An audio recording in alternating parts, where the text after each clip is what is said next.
What if the tiniest tear could unravel everything you thought you controlled? What if the path to redemption didn't begin with a grand gesture, but with a needle, a thread, and a woman you never meant to meet? In a city built on power plays and polished shoes, what happens when fate stitches two strangers together with a single, crooked line? He had it all, until time snagged on one ripped seam. She had nothing left to lose, except the quiet strength in her hands. And somewhere in the noise of sirens and steel, a life-altering choice was waiting to be made. This isn't just about fabric. It's about the fragile threads that hold us together, and what happens when they are tested. Stay close. The first stitch has just been sewn. New York glittered under the morning sun like a diamond buried in ash, beautiful, blinding, and cold to the touch. Knox Wilder hated mornings like this. The traffic was a mess, the air smelled like ambition and exhaust, and his phone buzzed non-stop in his pocket like a ticking bomb. One missed call from his assistant. 3 unread emails from the legal team. And one calendar alert screaming in bold red. Meeting, Eleanor Whitmore, 10 a.m. He glanced at his Rolex. 9:31. Shit. He turned off Fifth Avenue, weaving between slow-moving cars and early commuters like a man possessed. His custom Italian loafers clicked hard against the sidewalk. His navy Tom Ford suit was immaculate, not a wrinkle in sight. Until it wasn't. As he cut through a narrow alley to shave a precious minute off the route, his right sleeve caught on something, an old, rusted bolt protruding from a brick wall. It sliced a jagged line through the sleeve of his jacket with surgical cruelty. He froze. A gash. A goddamn tear, right on the elbow. Knox stared at it like it had personally betrayed him. You've got to be kidding me. He tugged at the fabric, trying to smooth it, but the damage was done. The ritual hung open, exposing the lining beneath like a wound. He swore under his breath and spun on his heel, scanning the street for any place, anywhere, that could save him. Then he saw it. Tucked between 2 towering office buildings, like a relic no one had dared to knock down, stood a small, faded storefront. The letters above the door were hand-painted in peeling gold. Quinn Stitch Tailor Repairs. It looked ancient. Like it had been there since New York was cobblestone and horse-drawn carts. But the light inside was on. And Knox, desperate, stepped through the door. The bell above jingled softly. Inside, it smelled like cedar and old thread. Spools of colored fabric lined the shelves like little rainbows, and sunlight streamed through the dusty front window, catching on floating bits of lint. Behind the counter stood a woman. Ivy Quinn. She looked up from her sewing machine as he entered, brushing a loose strand of dark hair behind her ear. Her eyes, gray, quiet, tired, met his without surprise, without judgment. Just observation. In the corner, a little girl sat on a stool, legs swinging, a crayon clutched in her tiny hand as she focused intently on a coloring book. Knox cleared his throat.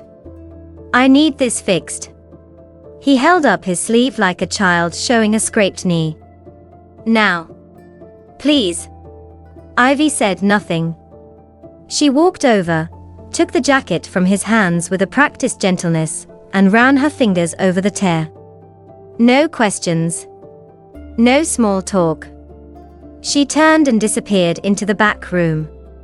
Knox stood there, checking his watch every 10 seconds, tapping his foot like time was something she owed him.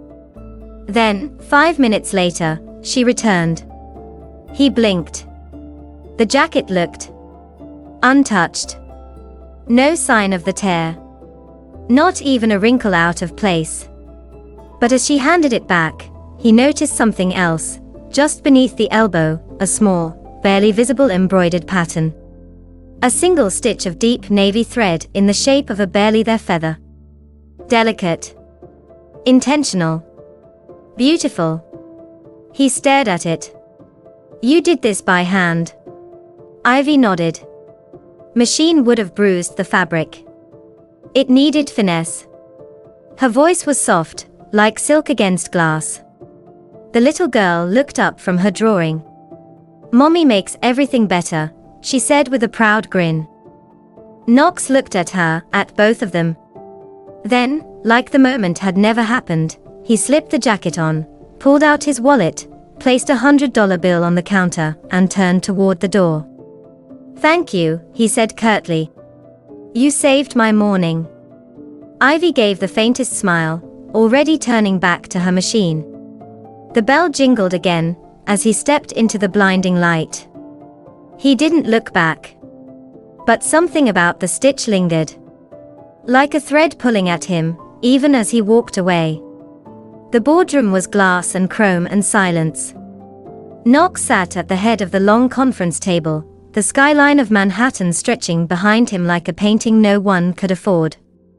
His assistant clicked through slides while Eleanor Whitmore, sharp, severe, and worth every terrifying dollar of her empire, watched without blinking. Knox adjusted the cuffs of his newly repaired suit. That's when it happened. That stitch, Eleanor said, suddenly interrupting the presentation. Knox glanced up. I'm sorry. She leaned forward, her heavily ringed fingers clasped under her chin. On your sleeve. It's exquisite. It's not factory work. He looked down. The small feather. Still there. Still perfect. No, he said slowly. It's not. It's rare, she continued. A detail like that. Personal. One of a kind. You don't see much of that anymore. Knox didn't reply. But the air shifted. Something tugged at the back of his mind. That moment in the shop. The quiet. The way she worked without a word, as if sewing wasn't labor but instinct. He hadn't thought twice about it then. Now he couldn't stop. After the meeting, signed, sealed, and more than 7 figures in profit, he didn't return to his office.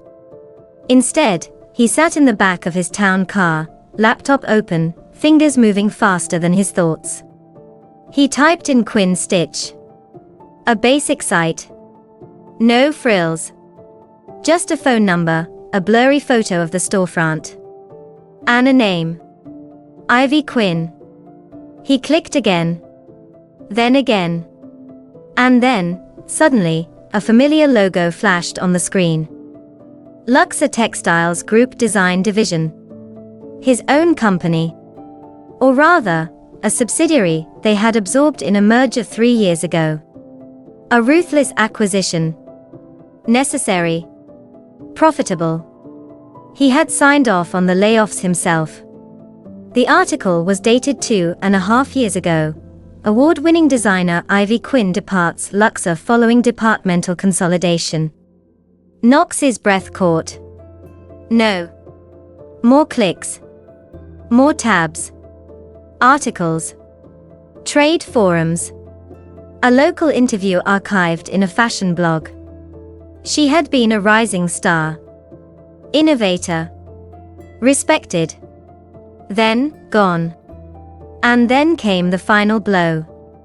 A press release from 18 months ago. Former Luxor partner Nathan Callaway files for bankruptcy after contract termination. Sources confirm split from spouse. Nathan Callaway. Knox stared at the name, trying to place it. Then it hit. He had approved Callaway's contract cancellation himself. Budget cuts. Too risky. The man had been charming but reckless, exactly the kind Knox had been trained to eliminate. It had been just another deal. But now the dots connected. Ivy had been Nathan's wife. And when Knox had pulled the plug on their future, Nathan had vanished, and she had been left behind with a child. A career in ruins.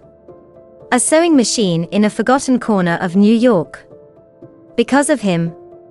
Knox leaned back in his seat, the world tilting slightly under the weight of realization. All this time, he thought he'd stepped into that shop by chance. But fate had other plans. And now, for the first time in years, something cracked inside the fortress of Knox Wilder. Not regret. That would have been easy. This was guilt. A slow-burning ache that no amount of wealth or power could soothe. 3 days later, Knox stood in front of the same little shop wedged between the skyscrapers of steel and ambition. Quinn Stitch. This time, he wasn't running late. This time, he chose to be here. The bell chimed softly as he stepped in. Ivy looked up from the counter, a pin cushion on her wrist and a spool of emerald green thread in her hand. Her expression shifted the moment she saw him. From neutral to guarded. Forgot another sleeve? She asked dryly. No, he said, stepping forward. I'm here for a different kind of repair. Ivy said nothing. Just folded her arms. The same quiet defiance in her eyes, the kind of look someone wears when they've learned not to expect kindness unless it comes with conditions. Knox reached into his coat and pulled out a tablet. On the screen was a detailed renovation plan, updated signage, improved lighting, digital marketing mock-ups, and a projected customer growth model. I'd like to invest in your shop, he said, voice steady. No strings. Just a chance to give back something I took.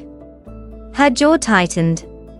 You don't get to walk in here and buy forgiveness with blueprints and business strategies. I'm not trying to, he replied, quietly. I know I was part of what happened to you. I didn't know back then. But that doesn't change the result. You lost everything. And now I want to help you rebuild, if you'll let me. Silence. Then Ivy shook her head, her voice sharp. I don't need your guilt. Or your money. Knox didn't flinch. Instead, he knelt beside Lily's coloring corner, where she was busy drawing a tiny purple giraffe with mismatched legs. Hey, Lily, he said gently. What do you want to be when you grow up? She beamed. A doctor. Or maybe a fashion designer like Mommy. Or maybe both. He smiled. That's a good dream. And every big dream starts with the right school. He turned to Ivy again. I've already spoken with the headmistress at Hawthorne Academy. Full scholarship. All expenses covered. She starts this fall. If you say yes. Ivy stared at him, her lips parting, but no words coming out. Because this time, it wasn't about her. It was about Lily. Later that week, the renovation began. The windows were replaced with crystal clear glass. A new sign went up, brushed metal on matte black, Quinn Stitch bespoke tailoring design. Clients started coming, not just locals, but names Knox had personally referred, stylists, editors, designers. At first, Ivy kept her distance. But slowly, something softened. She began experimenting again, designing between orders, letting color back into her sketches. Her hands, once mechanical from repetition, now moved with vision again. The fire returned to her eyes. And Lily. Lily flourished. She adored Knox, following him around the shop, asking endless questions. He helped her build a cardboard castle in the corner. He brought her cherry licorice and coloring books. One afternoon, while Ivy adjusted a hemline for a customer, Lily leaned close and whispered, Mommy. Uncle Knox is like a protector. He always helps us. Ivy froze. Not because the words were wrong, but because, for the first time, they felt true. She looked across the room, at Knox helping an elderly client into a chair, patience in every gesture. And she didn't see a CEO anymore. She saw a man trying, quietly, deliberately, to stitch something back together. It had been exactly 1 year since Knox walked into Quinn's Stitch with a torn sleeve and a broken kind of silence he hadn't known he carried. And now, he stood at the center of a gallery bathed in golden light, surrounded by Ivy's designs, her first official collection. It was breathtaking. Silks that moved like water. Embroidery so intricate it told stories without words. Every piece was a piece of her, quiet strength, grace born from resilience, elegance with soul. The room buzzed with critics, clients, and press, but Knox only watched her. She stood near the window, speaking with the magazine editor, laughter gently curling at the edge of her voice. Her hair was pulled into a soft twist, a silver pin glinting at the base of her neck. She wore one of her own dresses, simple, stunning, a muted navy that made her look like midnight personified. And in that moment, Knox saw everything clearly. He hadn't stayed because of guilt. He hadn't helped because he owed her. He was still here because somewhere along the line, between fabric and forgiveness, between Lily's laughter and Ivy's silent strength, he had fallen for her. Completely. When the crowd thinned, he found her again, standing alone by the entrance, her arms crossed loosely, eyes scanning the city beyond the glass. "You did it," he said, softly. She turned. Her expression was calm, but her eyes shimmered. "We did it," she replied. "You gave me a way back." Knox shook his head. "No. I gave you a door. You walked through it. You built all of this." She looked at him, and for once, she didn't look away. Later, as the gallery emptied and the city hummed with its usual midnight rhythm, they walked together down a quiet street. The lights shimmered in the puddles from a passing rain, reflecting the world like it was softer somehow. Slower. They didn't speak for a while. They didn't need to. Then, Knox stopped walking. Turned to face her. His hands were shaking slightly, not from nerves, but from something deeper. Something real. "I spent years building an empire by tearing other people down," he said, voice barely above a whisper. "I didn't care who got hurt. Until I met the person I hurt the most." Ivy's breath caught. He reached for her hand, gently, reverently, like it was the most delicate thing he'd ever touched. "I destroyed your life, Ivy." His voice cracked. "But somehow, you saved mine." She didn't pull away. Her fingers curled around his. And this time, when he leaned in, slow and unsure, she didn't step back. Their lips met in a kiss that wasn't fiery or rushed, but earned. A kiss full of memory and mourning, of promises not yet spoken. A kiss that felt like healing. Like home. In that moment, they weren't a CEO and a single mother. They weren't guilt and survival. They were just two people, standing under the glow of a city that had once broken them, trying to stitch their hearts back together. One thread at a time. It had been exactly 1 year since Knox walked into Quinn's Stitch with a torn sleeve and a broken kind of silence he hadn't known he carried. And now, he stood at the center of a gallery bathed in golden light, surrounded by Ivy's designs, her first official collection. It was breathtaking. Silks that moved like water. Embroidery so intricate it told stories without words. Every piece was a piece of her, quiet strength, grace born from resilience, elegance with soul. The room buzzed with critics, clients, and press, but Knox only watched her. She stood near the window, speaking with the magazine editor, laughter gently curling at the edge of her voice. Her hair was pulled into a soft twist, a silver pin glinting at the base of her neck. She wore one of her own dresses, simple, stunning, a muted navy that made her look like midnight personified. And in that moment, Knox saw everything clearly. He hadn't stayed because of guilt.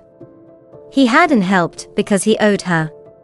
He was still here because somewhere along the line, between fabric and forgiveness, between Lily's laughter and Ivy's silent strength, he had fallen for her. Completely. When the crowd thinned, he found her again, standing alone by the entrance, her arms crossed loosely, eyes scanning the city beyond the glass.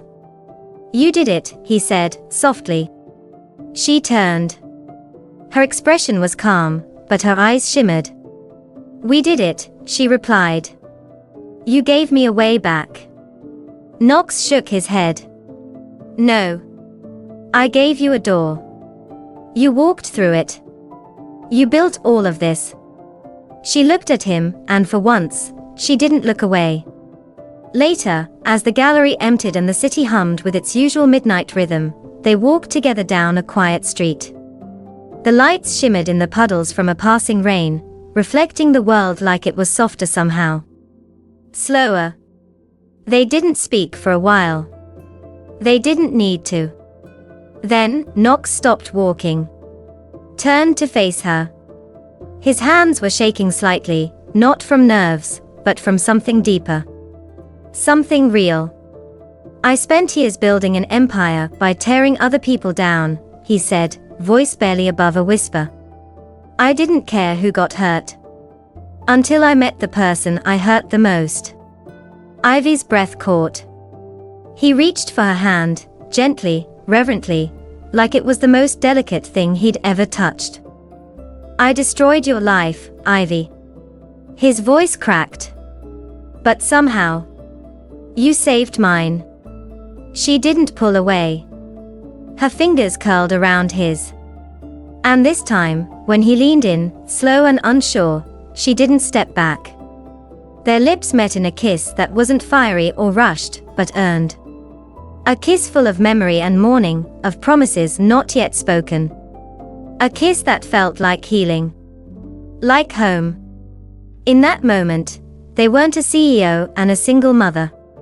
They weren't guilt and survival. They were just two people, standing under the glow of a city that had once broken them, trying to stitch their hearts back together. One thread at a time. 1 year later, the name Ivy Quinn was no longer whispered in the back corners of design forums. It was spoken out loud on runways, printed in glossy spreads, and printed on invitations to exclusive fashion showcases from New York to Milan. Her boutique had expanded into a studio, a sunlit loft above the original shop, where she designed in the early mornings with a coffee in hand and a quiet smile on her face. Orders came in faster than she could sketch them. Editors praised her for bringing soul back into fashion. But Ivy didn't chase fame. She chased peace. And for the first time in a long time, she had it. Lily, now 6, was thriving at Hawthorne Academy, top of her class, already trying to design dresses for her dolls with scraps of ribbon and glue. Every morning she left with 2 braids and a kiss on each cheek. Every afternoon she came home with paint on her fingers and stories tumbling out faster than she could breathe. And Knox. Knox had changed, too. The cold fire in his eyes had softened. He still wore tailored suits, but they came with rolled-up sleeves, warm laughter, and Sunday afternoons spent baking cookies with a 6-year-old who refused to follow recipes. He stepped back from the boardroom, gave more than he took, and learned how to live slower. He hadn't just fallen in love with Ivy. He had fallen in love with living. That evening, the 3 of them sat in a little corner bistro on the Lower East Side. Fairy lights twinkled along the windows, the smell of roasted garlic and fresh bread drifting through the air. Lily was nestled in Knox's lap, animatedly describing the plot of a school play where she was cast as a very serious tree, waving her arms to demonstrate just how seriously she could stand still. Knox chuckled, wiping tomato sauce from her cheek. "A tree, huh? That sounds like a big role." "It is. Trees don't talk, but they see everything," Lily declared proudly. Across the table, Ivy watched them. Her chin rested on her palm, her eyes soft. There was no guarded edge now.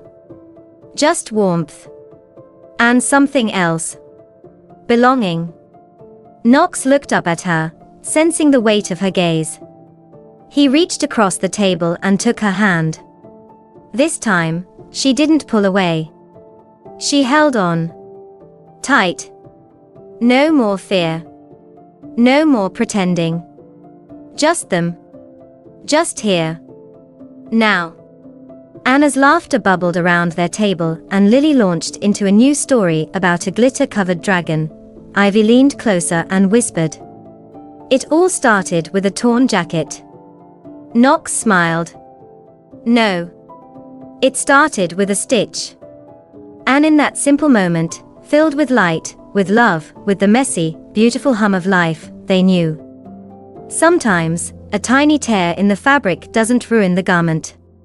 Sometimes, it leads you to the hands that know exactly how to mend it. Sometimes, a single broken thread can lead you to an entirely new life.